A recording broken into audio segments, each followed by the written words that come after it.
Hey, good morning. It is time for lesson 46 in the Course in Miracles. God is the love in which I forgive. God does not forgive because he has never condemned, and there must be condemnation before forgiveness is necessary. Forgiveness is the great need of this world, but that is because it is a world of illusions. Those who forgive are thus releasing themselves from illusions, while those who withhold forgiveness are binding themselves to them. As you condemn only yourself, so do you forgive only yourself. Yet, although God does not forgive, his love is nevertheless the basis of forgiveness. Fear condemns, and love forgives. Forgiveness thus undoes what fear has produced, returning the mind to the awareness of God. For this reason, forgiveness can truly be called salvation. It is the means by which illusions disappear. Today's exercises require at least 3 full 5-minute practice periods and as many shorter ones as possible. Begin the longer practice periods by repeating today's idea to yourself, as usual. Close your eyes as you do so, and spend a minute or two in searching your mind for those whom you have not forgiven. It does not matter how much you have not forgiven them. You have not forgiven them entirely or not at all. If you are doing the exercises well, you should have no difficulty in finding a number of people you have not forgiven. It is a safe rule that anyone you do not like is a suitable subject. Mention each one by name and say, God is the love in which I forgive you, John. God is the love in which I forgive you, Joe. The purpose of the first phrase of today's practice period is to put you in a position to forgive yourself. After you've applied the idea to all those who have come to mind, tell yourself, God is the love in which I forgive myself. Then devote the remainder of the practice period to adding related ideas such as,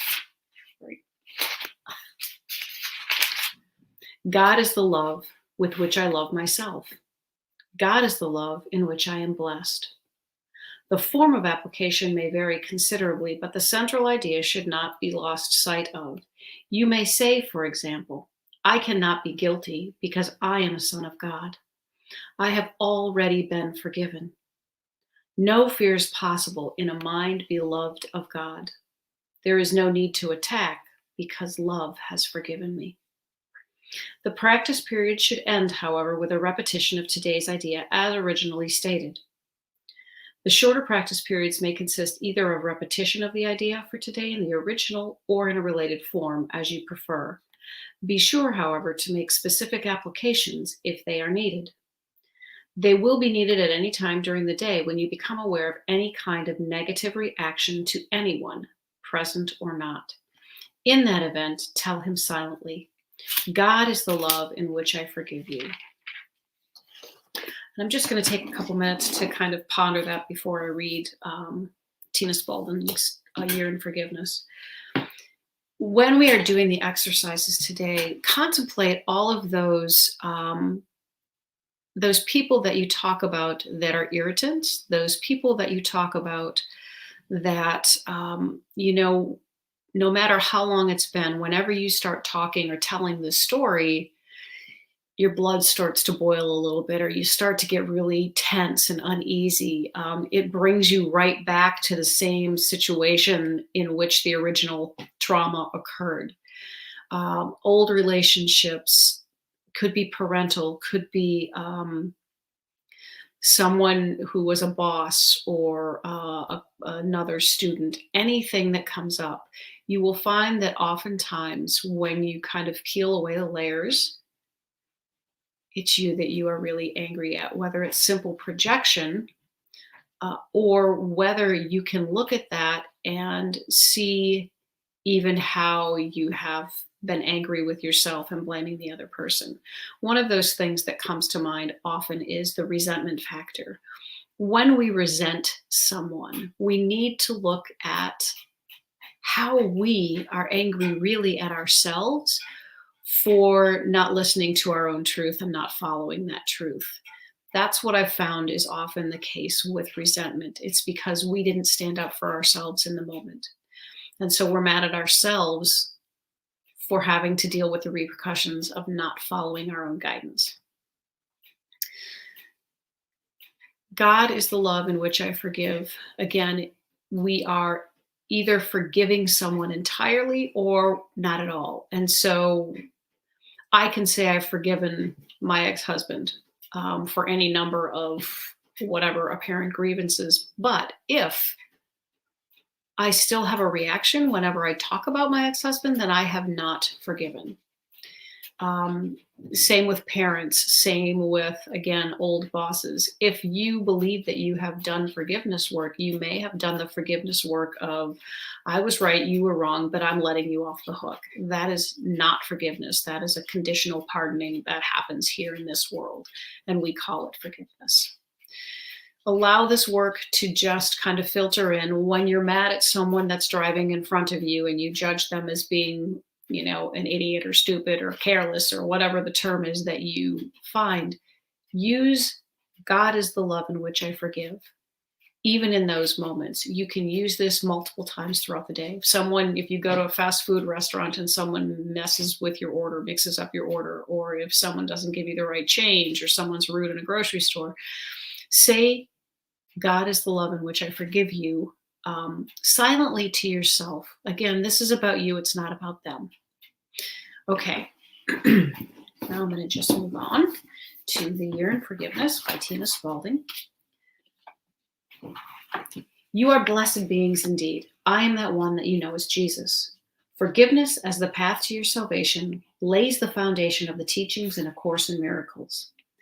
Many of you in this world practice a way of forgiveness not in alignment with the Course's particular truth, based on the non-dualistic thought that there exists only love. Love flows or is blocked, whether you know it or not. You are all one. Non-dualism means you are not divided. The practice of forgiveness in the dualistic world differs from the practice of forgiveness we teach here, and it is important to bring it to mind early in your learning. In the dualistic world, you see people who have committed sins. Maybe they robbed you, betrayed you, or cheated you. Over time, you get so sick of hating them that you decide to forgive them of their sins. They still did these terrible things, and you think they're bad people, but eventually the suffering of judgment can wear you down, and you might forgive. Many people don't ever forgive anything.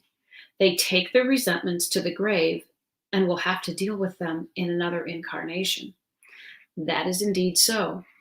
Your incarnational journey is one of many opportunities to do this work. We encourage you to do this work now. Why? Because now is the time. It is the end of the spiritual season. There is an escalating energy permeating all that is. It seeks you to remove from your mind all illusions, and that is what forgiveness does. It removes from your mind the illusion that others are separate from you. You are good and they are bad. You are innocent and they are guilty. These are illusions. In true forgiveness, as it is described in A Course in Miracles, you realize you are all one. You are actors in a dream playing your parts, the good guys and the bad guys. In truth, you are all connected. When you pass over, you will see that you assigned these tasks to the bad guys in your play. So why attack them? Why judge them? Why call them bad when in fact you brought them into manifestation through your desire for separation? Just the same, you have a desire for reunification of mind as well as body and spirit with all that is. It is your destiny to reunify yourself so that you do not need to suffer anymore in this place of guilt, shame, death, and unforgiveness. Those are a lot of words for today's lessons, but we want you to understand that forgiveness does not mean an act that did not happen in human terms. You must look after yourself in human terms. If somebody is a rapist, you don't want to hang out with that person, but it is important you forgive any trespasses perpetuated against you. Once again, you must treat yourself as a human and keep yourself safe. And that also means you must forgive yourself. You must forgive the foolish decisions you've made in the past and the unloving things you've said and done because you didn't know any better. You must, in fact, forgive yourself to have a clean slate now, today, and choose love. There is no consequence for not choosing love, for it is not real in God's eyes. It is not real in love's eyes. Love is all there is in love's eyes. Those shadows, spaces, and dark patches that demonstrate the unloving behaviors you ever have participated in are nothing to God, because love is all that exists in non-dualistic teachings. I am that one that you know as Jesus. I love all of you, regardless of what you have done, what you have said, how you dress, how much you weigh, how much money you have, or where you live. It does not matter. You are all beloved. You must remember that. We will see you again tomorrow. As I read that, I think about the fact that the bad guys in our life are actually owed a debt of gratitude because they have played their part so well that you have been forced to move on, live your lesson, deal with what's happening. And so when I think about the fact that my ex-husband was once a huge bad guy in my life, and I could see all of the places where I was wounded, I realized that he was playing a part so well for me that he forced me to take a stand for myself. He forced me to make a move that I didn't want to make. There's a couple other people in my life that I can think of, actually, some of those big moments where I had to do something to stand in my own truth. And so whether it was leaving a situation or, hi, Amy, hi, Lynn,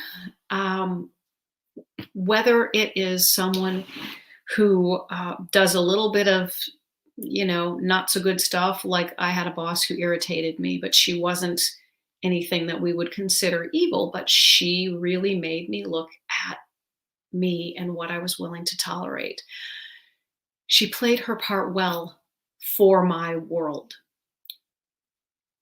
Every person that we see is someone's child, someone's someone's bad guy, someone's good guy. And there are moments, Amy, as I speak to you, think about the moments that something I say or the way I say something grates on your nerves. That's playing a bad guy role. It's not my intention to be evil, but it's playing a bad guy role because it's grating against the things that we need to learn. And so in those moments, we play the bad guy. There are bigger things that we determine, like rape and abuse and betrayal. But we have all done those in some fashion. I have betrayed myself a million times. So this is a huge lesson. This is the key to the Course in Miracles. Love is the key to forgiveness. God is the love in which I forgive. Love is the way that I forgive. Forgiveness liberates me to remember that I am only love.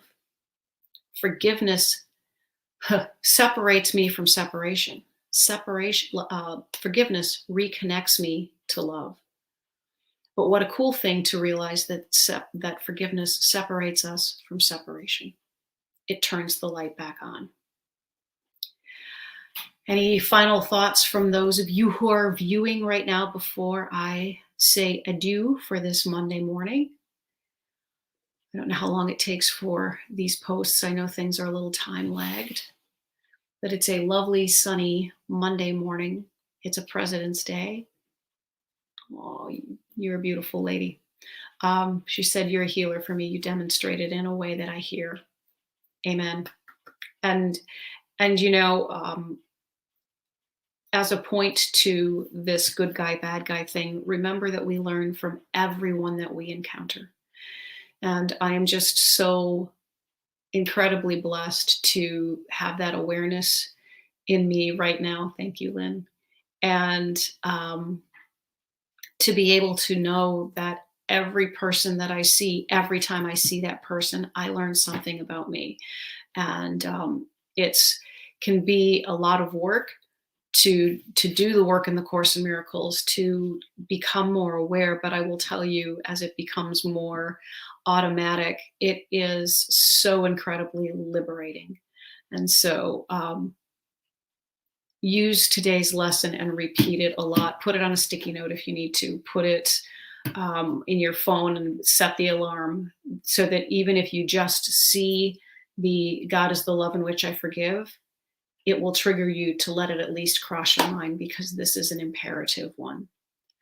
All right. I will talk to you all very, very soon. I would love to stay on forever, but I know everybody's got to get to work. I'll talk to you guys later. Bye.